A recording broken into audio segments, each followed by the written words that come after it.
case you missed it, a huge thank you for joining me on the Cross Florida one-day 50/50 ride. If you're new here, I'm enjoying the journey of taking on difficult bike rides where I believe I have about a 50/50 chance of completion. The Cross Florida one-day ride was the first episode in this series, and you can check it out in the link in the description below. In this episode, we're going to take a closer look at my current bikepacking setup. I'll show you the gear I use with links to the manufacturers so you can see if any of it is a good match for you. I also invite you to provide your own feedback about your setup and what's worked and not worked for you. I'm always looking for new ways to be efficient on the bike while maintaining some level of comfort. You might say I've been on my own journey when it comes to my bikepacking setups. I started with a pet trailer towing behind my cyclocross bike, and then I took my very first carbon road bike and towed an 80-pound trailer for the ride across America. The moral to both of these stories was that towing isn't the best option for me. So, with rapid advances in bikepacking technologies, I think I'm finally on the right track by finding the right equipment that fits nicely on the bike. I want to thank everyone for their awesome response to the Ride Across Florida in one day video. Had a lot of questions. Folks are really excited about really the whole effort on the ride, but really had some questions about, tell me more about the bike and tell me about your setup, and let's get a close-up of kind of some of the things that, some lessons learned and some stories behind the ride of how you approached it from a bike perspective. What kind of gear did you use? What kind of bags did you use? Tell me more about those aero bars set up. I really like that bar yak. I want to hear more about that. How do lights work? All of it. So that's what this video is about. We're gonna do a quick, I'll call it a quick deep dive on the bike setup. So let's dive right in. So let's take a look at the bike. It's a stock 2022 Canyon Grizzle 1x.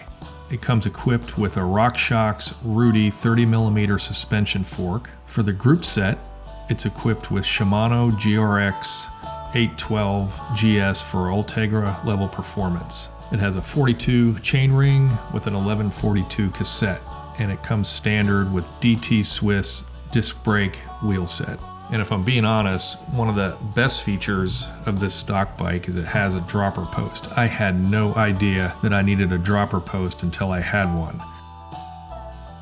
So for tires, I decided to go with the Specialized Pathfinder. This is the S-Works Pathfinder Tubeless Ready. It comes standard with a tan sidewall. I chose the 700x42 for the size. And if you saw the video, you noticed the problems I had with the deep sand. The truth is, I've ridden on sand with these since I've had them, but there is a limit, and I decided to go with these for this particular ride because 75% of the route was paved.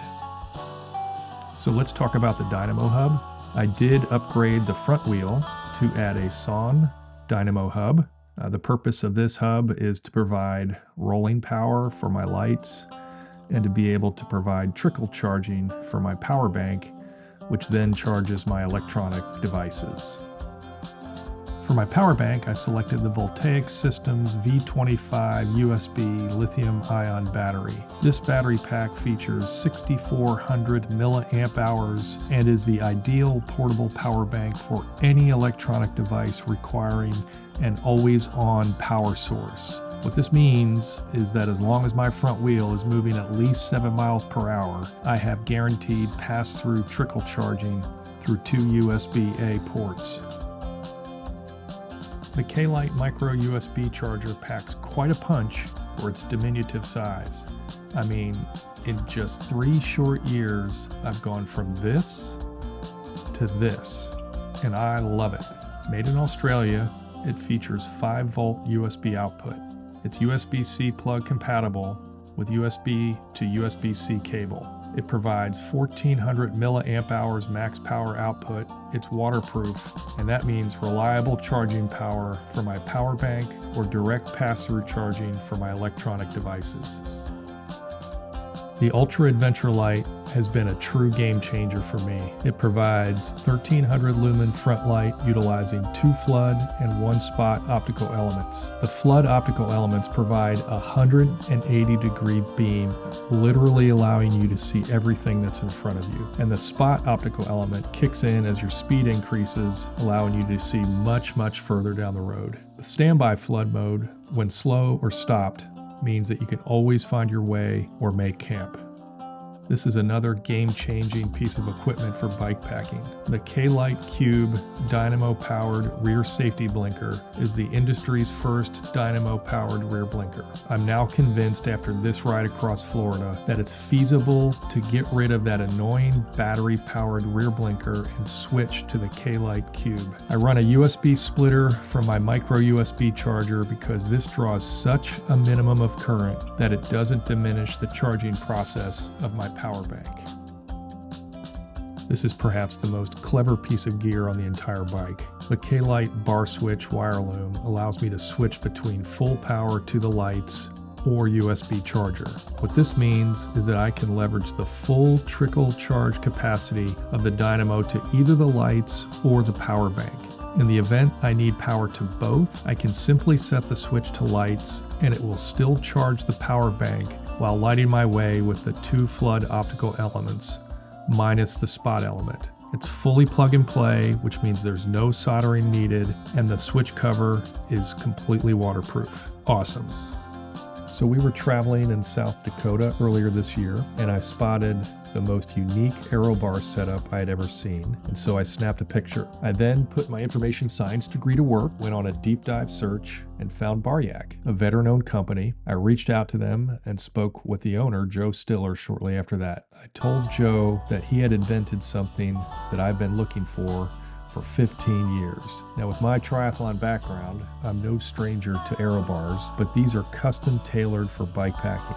First, in contrast to your standard handlebar pack, these bars are uniquely designed to get the pack away from the cabling while giving you more substantial carrying capability. The bars allow for very clever add-ons like attaching your phone and your Garmin in a way that's always visible. And for the money shot, the bar out front allows for the dynamo light to ride in a visible position. If you try to do all of this from your handlebars, you realize that you run out of real estate very quickly. I invite you to check out all of the Baryak products on their website. I cannot recommend them highly enough.